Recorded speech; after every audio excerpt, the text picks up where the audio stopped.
ఓం శం నో మిత్రః శం వరుణః శం నో భవత్పర్యమా శన్న ఇంద్రో బృహస్పతిః శం నో విష్ణురుక్రమః నమో బ్రహ్మణే నమస్తే వాయోః త్వమేవ ప్రత్యక్షం బ్రహ్మాసి త్వామేవ ప్రత్యక్షం బ్రహ్మ వదిష్యామి ఋతం వదిష్యామి సత్యం వదిష్యామి తన్మామవతు తద్భక్తారమవతు అవతు మాం అవతు భక్తారం.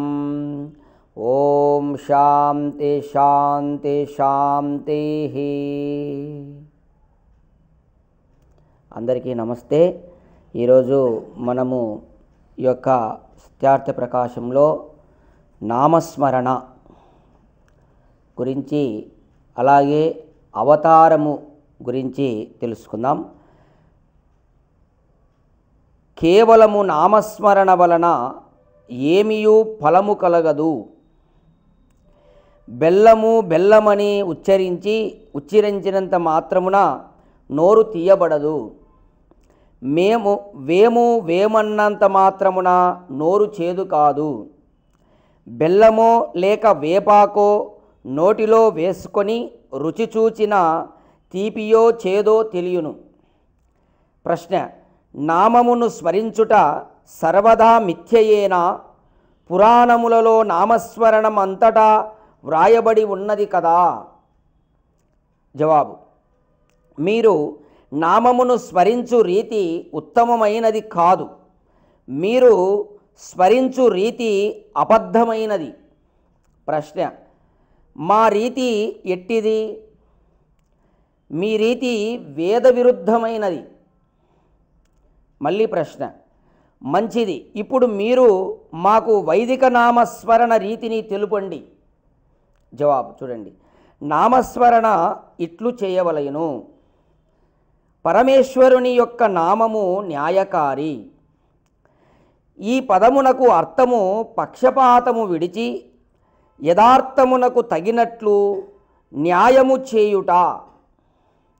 ఈ అర్థమును గ్రహించి పరమేశ్వరుడు ఎట్లు పక్షపాతము విడిచి న్యాయమునర్చునో అట్లనే ఎల్లప్పుడూ న్యాయయుక్త వ్యవహారము చేయుచు అన్యాయముగా ఎన్నడూ వ్యవహరింపకుండువలెను.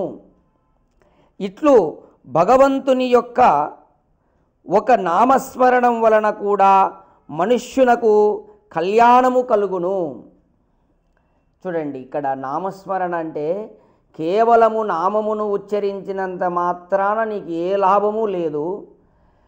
ఈ యొక్క ఆ నామము ఏమిటి? ఉదాహరణకు ఒక నామము న్యాయకారి అని తీసుకోండి, పరమేశ్వరునిది. ఆ నామములో ఏమి పరమేశ్వరుడు వ్యవహరిస్తాడో అలా నీవు జీవితంలో వ్యవహరించాలి. అప్పుడు నీవు అది నామస్మరణ చేసినట్లు. అట్లా నీవు ఒక్క నామమును పట్టుకొని పరమేశ్వరునిది చేసినా కానీ నీ యొక్క మనుష్యునకు కళ్యాణము కలుగును. అంటే కళ్యాణం అంటే సుఖం అన్నమాట.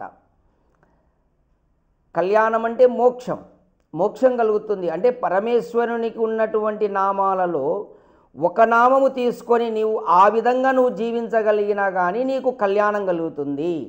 అలా కాకుండా ఊరికే పరమేశ్వరి నామము లోపల ఉచ్చరించినంత మాత్రాన నీకు ఏ లాభము లేదు అని చెప్పి స్పష్టంగా ఋషి చెప్తున్నాడు. కాబట్టి ఆ నామములో పరమేశ్వరుడు ఎలా వ్యవహరిస్తాడు? ఉదాహరణకు ఇక్కడ న్యాయకారి అని చెప్పాడు. న్యాయకారి అంటే ఏంటి? పక్షపాతమును విడిచి యథార్థమునకు తగినట్లు న్యాయము చేయుట. అలా నీవు జీవితములో అలా ఉండాలి. పక్షపాతము లేకుండా నువ్వు జీవించాలి. యథార్థానికి తగినట్లు నీ వ్యవహారం ఉండాలి. అది న్యాయం. అట్లనే మిగతా గుణాలను కూడా పరమేశ్వరుని గుణాలు తెలుసుకొని ఆ విధంగా నీవు జీవితంలో అలవర్చుకున్నప్పుడు అది నామస్మరణ అవుతుంది.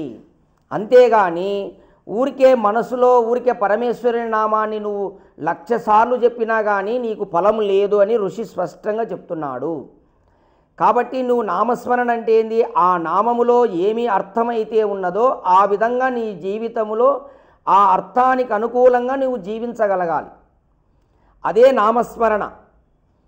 కావున ఈ విధంగా నామస్మరణ చేసినటువంటి వారికి ఒక్క నామము సరే పరమేశ్వరుని నామాన్ని ఆ విధంగా నువ్వు జీవితంలో అర్థపూర్వకంగా నీ వ్యవహారములో ఆ విధంగా నువ్వు జీవించగలిగితే అప్పుడు నీకు కళ్యాణం కలుగుతుంది అని ఋషి చెప్తున్నాడు.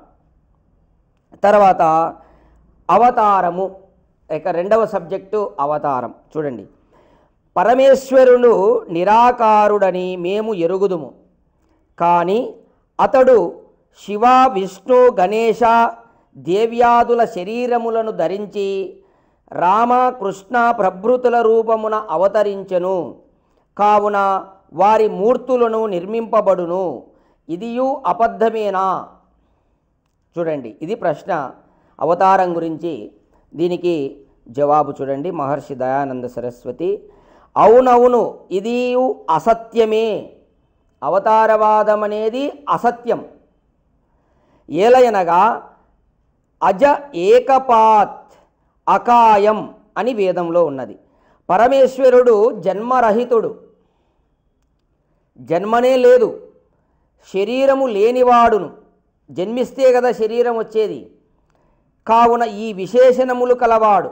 అతనికి జన్మ మరణములు శరీర ధారణము ఉండవని వేదములు చెప్పుచున్నవి. యుక్తితో ఆలోచించినను పరమేశ్వరుడు అవతరించజాలడనియే తెలియచున్నది. నీవు బుద్ధితో కూడా ఆలోచించినా కానీ పరమేశ్వరుడు అవతరించడని నీకు అర్థమవుతుంది. కారణమేమనగా పరమేశ్వరుడు ఆకాశము వలె అంతటా వ్యాపకుడు. పరమేశ్వరుడు ఆకాశం ఎట్లయితే అంతటా ఉందో ఆ విధంగా అంతటా వ్యాపించి ఉన్నాడు. అనంతుడు, అనంతుడు, అతనికి ఇంత అంత అని మనం చెప్పనీకి లేదు, అనంతం. అలాగే సుఖము దుఃఖ దృశ్యత్వాది గుణములు లేనివాడు, అతనిలో సుఖమనేది కానీ దుఃఖమనేది కానీ లేనివాడు. అట్టివాడు చిన్న శరీరములో ఎట్లు రాగలుగును? అంతటా వ్యాపించి ఉన్నవాడు ఒక చిన్న శరీరంలోకి ఎలా రాగలుగుతాడు? ఈ విశ్వమంతా వ్యాపించి ఉన్నటువంటి పరమేశ్వరుడు చిన్న శరీరంలోకి ఏ విధంగా రాగలుగుతాడు?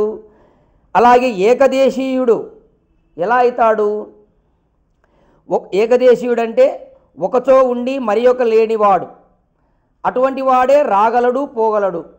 ఇప్పుడు నేను ఇక్కడ ఉన్న జమ్మలమడుగులో, గుంటూరులో లేను. నేను గుంటూరు పోవాలనుకుంటే పోతా, అలాగే విజయవాడ పోవాలనుకుంటే పోతా, హైదరాబాద్ కానీ అమెరికా, ఎందుకంటే అక్కడ లేను కాబట్టి ఇక్కడ నుంచి అక్కడికి వెళ్ళగలుగుతా. రాకపోకలు అనేవి ఉంటాయి.